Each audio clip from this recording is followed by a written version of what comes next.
So I'm coming up against some problems here with with Emacs.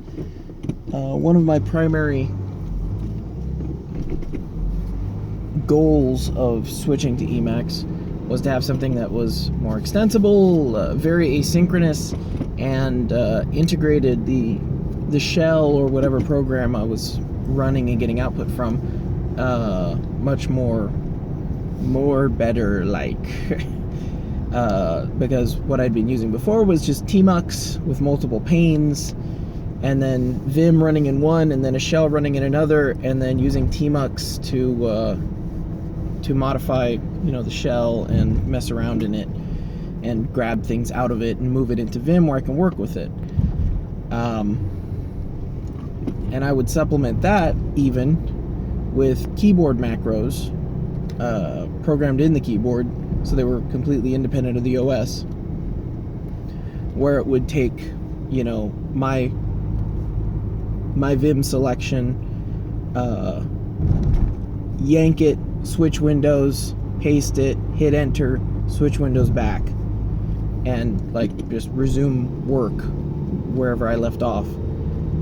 And it's a little kludgy, and there's milliseconds, tens of milliseconds lost in there. Hundreds of milliseconds, I don't know, tens of milliseconds, hundreds of milliseconds lost in there. And it can be it can get hiccups sometimes, and it can get out of sync, because there's just so many layers you're working through. So that was part of the appeal of having this ability to flip back and forth so easily.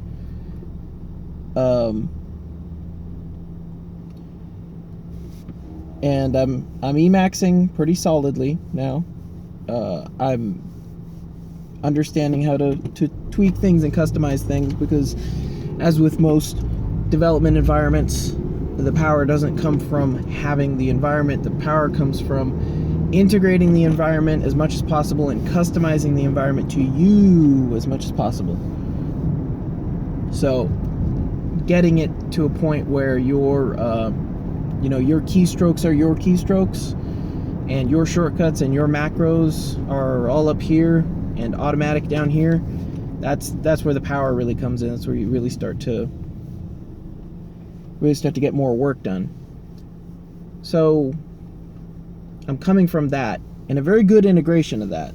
Like I already said, it's a little kludgy, but it does work, and it works well. But I wanted that solid integration. So I'm at that point where I'm familiar enough, I'm comfortable enough in Emacs that I can do stuff. I'm comfortable enough in Evil so that I can customize it to match things.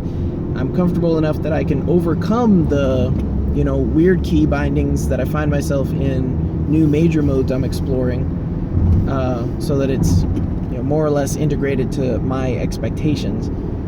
But as soon as I pop open a shell, and this is a big deal, a shell on a remote server, things start to break down. So the shell system apparently in Emacs there's like a simple shell, and then there's an E shell. And the E shell is supposed to be where you spend your time and do all your stuff. But in the E shell, I have really weird integration. It's like I'm in the wrong environment.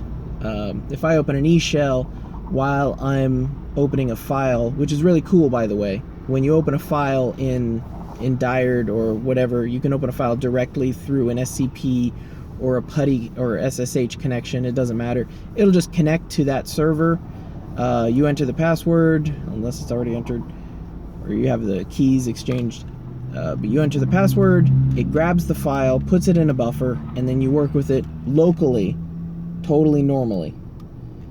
Now that's cool, because you are working with it you're working with it completely locally with all of your normal stuff, all the things you like, all your little custom dealies are all set up in there, and that's great. But it also means that you have very little integration with what's going on the remote system. And if you're, tooling around your own box, it's not a big deal. But if I'm usually connected to a server, and from that server, I'm connected to other servers. I'm working on other network or other systems that have other environments and other things going on with it. So, like, if I want to autocomplete while I'm in there, I can't really do that. And I don't quite.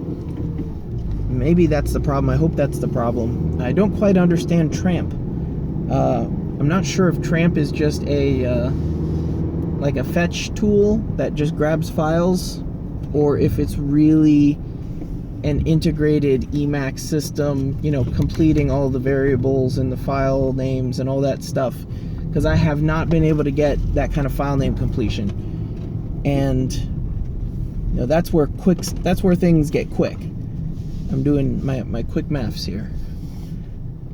So, and then if that's an E term, everything, or E shell, everything's kind of weird environment wise. But then when I switch to shell, everything's like one-dimensional. I don't have escape characters, everything's tweaked, the colors are weird, and I can't easily change the colors. Emacs is big and it is complicated, and there's a lot of stuff in there that is like, you do a search for something and you get like 2 results because there's 2 people that care about it. You're like, okay, well, I can figure this out and I can integrate it. Or they have, it's like I want to copy a bit from here and move it down to there and run it in the shell and then go back. And they're like, oh yeah, I wrote a custom function for that. I'm like, okay, that's cool. And I can really easily copy and paste that in and then run it. And then, it's integrated. But like, why? Why though?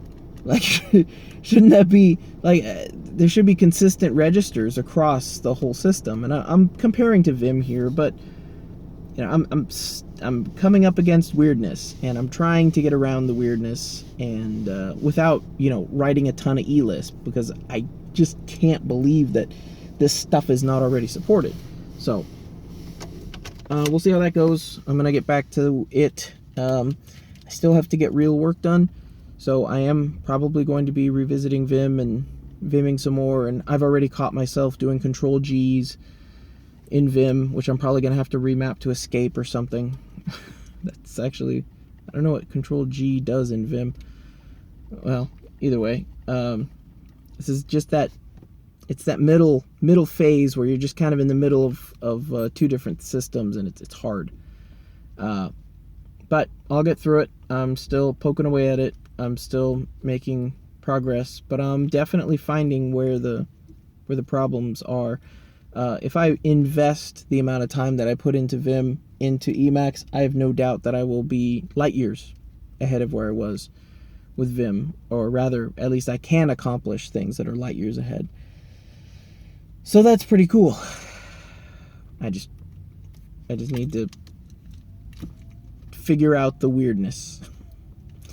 And I did have a pretty good time of logging into my server, hitting tmux, and then just running a terminal Emacs in there and just poking around through there. It might be, part of this might just be Windows. It might just be running it in Windows that it just doesn't really feel like it. And Windows integration is not that great anyways, because Richard Stallman, deems it unso.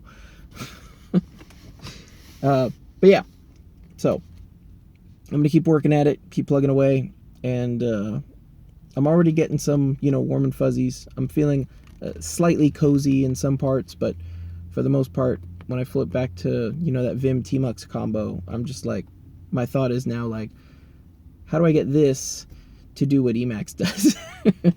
Which is a good place to be. So that's all I got for now. I'll keep you all up to date. Thanks.